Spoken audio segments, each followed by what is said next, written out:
লাম ইয়াহকুম বিমা আনজালাল্লাহু ফাউলাইকা হুমুজ জালিমুন। সাদাকাল্লাহুল আযীম। আজকে ৪৬তম যুব দলের প্রতিষ্ঠা বার্ষিকী উপলক্ষে আয়োজিত ফ্রি মেডিকেল ক্যাম্প উদ্বোধন অনুষ্ঠানের সম্মানিত সভাপতি অনুজ প্রতিম, তারাইলের সকলের প্রিয় মুখ, তারাইল যুব দলের আইকন হাজী উমর ফারুক মঞ্চে উপবিষ্ট আছেন। তারাইল যুব দলের সাবেক সংগ্রামী সভাপতি শরীফ আহমেদ আলেক ভাই, যুগ্ম আহ্বায়ক তারাইল উপজেলা বিএনপি। আমাকে কেউ ডিস্টার্ব করবেন, আমি খুব সংক্ষেপে শেষ করব। মঞ্চে উপবিষ্ট আছেন তারাইল উপজেলা বিএনপির অন্যতম কর্ণধার, সকলের প্রিয় মুখ, তারাইল সদর ইউনিয়ন বিএনপির সংগ্রামী সভাপতি মাদার ইসলাম মুকুল ভাই। মঞ্চে উপবিষ্ট আছেন তারাইল উপজেলা বিএনপি বিভিন্ন ইউনিয়নের সভাপতি, সাধারণ সম্পাদক বৃন্দ, সাবেক ছাত্র বিষয়ক সম্পাদক সাকিব হাসান, ছাত্র দল, যুব দল, শ্রমিক দল, কৃষক দল, মৎস্যজীবী দল, ওলামা দল, সকল অঙ্গ সংগঠনের ইউনিয়ন, ওয়ার্ড এবং প্রত্যেকটি পর্যায়ের নেতা কর্মী সমর্থক ভাইয়েরা, আসসালামু আলাইকুম ওয়া রাহমাতুল্লাহি ওয়া বারাকাতুহু। আমি বক্তব্য শুরুতেই শ্রদ্ধার সাথে স্মরণ করছি যে ব্যক্তির জন্ম না হলে 1975 সালে বাংলাদেশে পাকশাল থেকে মুক্তি পেত না, যে ব্যক্তির জন্ম না হলে স্বাধীনতার ঘোষণা 1971 সালে হতো না, যে ব্যক্তির জন্ম না হলে বাংলাদেশের সংবিধানের বিসমিল্লাহির রহমানির রহিম সংযোজন হতো না, যে ব্যক্তির জন্ম না হলে এদেশের হিন্দু, বৌদ্ধ, খ্রিস্টান সকল মানুষ নিরাপত্তা পেত না, সেই শহীদ প্রেসিডেন্ট জিয়া রহমানের আত্মার মাগফিরাত কামনা করছি। পাশাপাশি 24-এর ছাত্র জনতার গণ অভ্যুত্থানে প্রায় 2000 ছাত্র জনতা যারা শহীদ হয়েছে তাদের আত্মার মাগফিরাত কামনা করছি। পাশাপাশি হেফাজতের ঘটনার মাধ্যমে এদেশের আলেম ওলামাদেরকে হত্যা করেছে, এই সমস্ত হাফেজ আলেম কোরআনের পাখি শহীদ ভাইদের আত্মার মাগফিরাত কামনা করছি। 25শে জানুয়ারি পিলখানা হত্যাকাণ্ডের মধ্যে 74 জন অফিসারকে হত্যা করা হয়েছে, তাদের আত্মার মাগফিরাত কামনা করছি। এই 16 বছরে যত নেতা কর্মী, সাহিত্যিক, কবি, যত পর্যায়ে কৃষক জনতাকে গুলি করে এই ফ্যাসিস্টকে হত্যা করেছিল, তাদের আত্মার মাগফিরাত কামনা করছি। প্রিয় ভাইয়েরা আমার, আমি উদাত্ত আহ্বান জানাবো, যুবক ভাইয়েরা, আমাদের নেতা হয়তো 10 মিনিটে প্রোগ্রাম শেষ করবে। আমরা যদি এখন স্বাধীন না হতাম সবাই জেলখানায় থাকতাম। আমরা যদি স্বাধীন না হতাম কবরের মাটিও আমাদের গ্রহণ করতো না। সুতরাং 15 মিনিট সময় তোমাদেরকে ধৈর্য ধারণ করতে হবে, একটু শুনতে হবে আমাদের মেসেজটুকু। যুবক ভাইরা, যুব দলের নেতৃবৃন্দরা, আমরা কিন্তু রাজপথে ছিলাম এখন না, শুরু থেকে অদ্যাবধি পর্যন্ত। 2001 সালে আমরা প্রথম ধানের শীষের প্রতীকে তাকে এমপি বানিয়েছিলাম, তাকেও পর্যন্ত এই ফ্যাসিস্ট সরকার বাদ দেয় নাই।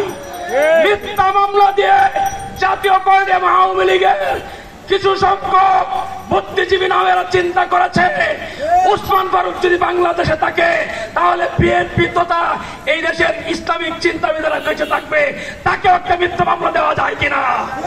সেদিন মিথ্যা মামলা দিয়ে আজকে থেকে প্রায় 10 বছর আগে এই বাংলাদেশ থেকে তাড়িয়ে দেওয়া হয়েছিল আমাদের সাবেক সফল শিক্ষামন্ত্রী। আমার মনে আছে এইখান থেকে একদিনে একসাথে 6টা প্রকল্প উদ্বোধন করা হয়েছিল, 5 কোটি টাকা। সেই ভালো ব্যক্তিগুলিকে বাংলাদেশে ফাঁসি দিয়েছে, মিথ্যা মামলা জেল কাটিয়েছে। আমরা তীব্র নিন্দা জানাচ্ছি। পাশাপাশি আজকে স্যার আমাদের মাঝে এসেছে তারাইল বিএনপি ছাত্রদল,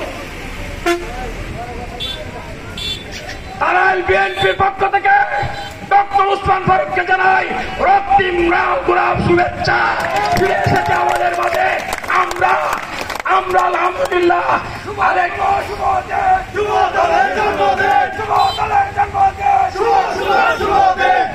আরেকটা কথা বলি, আমরা কিন্তু অনেক কিছু সহ্য করছি। ইতিমধ্যে শুকনের চাউনি পড়েছে আমাদের দিকে। আমাদের নেতা সারোয়ার হোসেন লিটন মহাজন, সামির হোসেন সাকিব মহাজন সহ তাদেরকে মিথ্যা মামলা চালানোর জন্য ষড়যন্ত্র চলছে।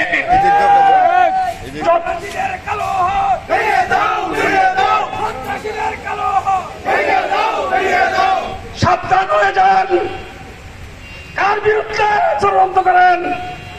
যারা জেলে গেছে তাদের জামিন করেছে, যারা মসজিদ মাদ্রাসায় মানুষকে সহযোগিতা করেছে, যারা বিভিন্ন ধর্মীয় প্রতিষ্ঠানে সবসময় সহযোগিতা করে যাচ্ছে, যারা অসুস্থ মানুষকে, অসহায় মানুষকে সহযোগিতা করে যাচ্ছে, তাদের বিরুদ্ধে ষড়যন্ত্র করেন। সাবধান হয়ে যান। মাকারু মাকারুল্লাহু আল্লাহু খায়রুল মাকিরিন। ষড়যন্ত্র করে কেউ পার পাবেন না। যারা জড়িত হবেন, জড়িত হচ্ছেন, সতর্ক হয়ে যান, ভালো হয়ে যান। ভালো হইলে পয়সা লাগে না।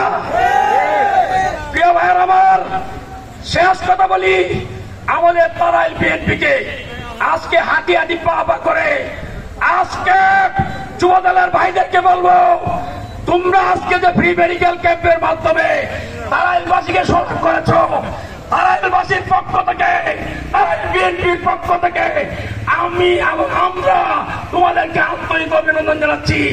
একটা কথাই শেষ করবো, আমাদের মাত্র স্বাধীনতার সূর্য উঠেছে, এইটা ধরে রাখার দায়িত্ব আমাদের সকলের। কিছু ষড়যন্ত্রকারী আছে আওয়ামী লীগের মধ্যে, কিছু আছে জাতীয় পার্টির মধ্যে।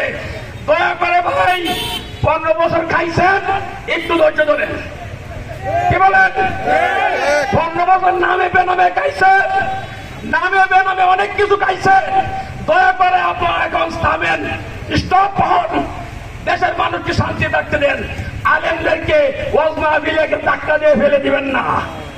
যথেষ্ট করছেন, মসজিদের খুতবায় বিরোধিতা করেছেন, বিভিন্ন প্রোগ্রামে পুলিশ দিয়ে দৌড়াইছেন। কি বলেন? ঠিক কিনা বলেন?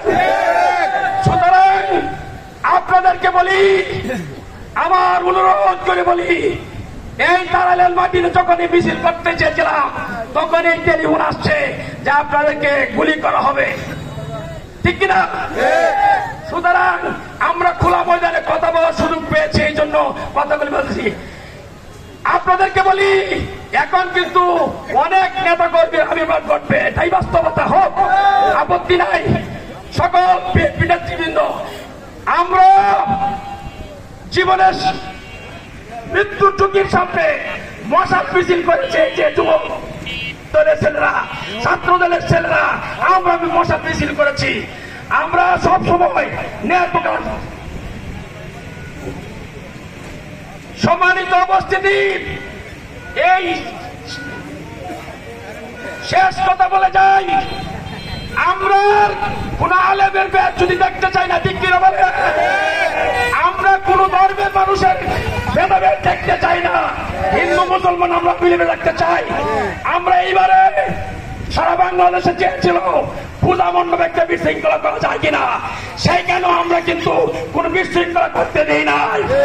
তারাইল বিএনপি সারোয়ার হোসেন লিটনের নেতৃত্বে আমরা 16টা মন্দিরে গিয়েছি, প্রত্যেকটি জায়গায় পাহারা দিয়েছি, অর্থনৈতিক সহযোগিতা দিয়েছি, সার্বিক সহযোগী নিরাপত্তা দিয়েছি, সেটা আর কেউ দিতে পারে নাই।